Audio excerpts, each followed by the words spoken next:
আমাদের বাংলাদেশে গ্রামে শহরে এখনো হাজার হাজার মা বোন আছেন, নামাজ হয় না, নামাজ হয় না। আপনার আশেপাশে আপনার মা চাচি, আপনার যারা যারা নামাজ পড়ে, বিশেষ করে আপনার মাহরাম নারী যারা, আপনার মা বোন, তাদের নামাজের দিকে একটু খেয়াল রাখেন। অনেকে আছেন সালাত আদায় করেন, কিন্তু সালাত হয় না। কেন হয় না? ধরুন তিনি শাড়ি পরে সালাত আদায় করছেন, কোনো অসুবিধা নেই, শাড়ি পরে পড়েন, থ্রি পিস পরে পড়েন, অথবা আপনি মেক্সি পরে পড়েন। উদ্দেশ্য হলো, মূল বিষয়টা হলো সলাতের মধ্যে সতর ঢাকতে হবে। পুরুষের জন্য সলাতের সতর হলো নাভি থেকে হাঁটু পর্যন্ত, আর কাঁধও যেন খোলা না থাকে, সে মর্মে হাদিসে আছে পুরুষের জন্য নির্দেশনা। কিন্তু নারীর সলাতের জন্য তার সতর হলো মাথা থেকে পা পর্যন্ত, মুখমণ্ডল, দুই হাতের কবজি এবং পায়ের তলা, এগুলা ছাড়া তার পুরো শরীর তাকে ঢাকতে হবে।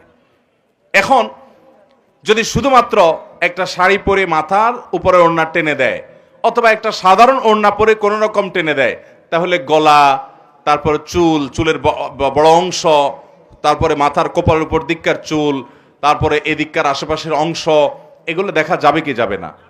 অনেক সময় দেখা যাবে যে পেট পিটের অংশ দেখা যাচ্ছে, হাতের গোছা, এগুলো রুকুতেছে উঠা যাওয়ার সময়, নামার সময় শাড়ি সরে যায়, এগুলো দেখা যাবে।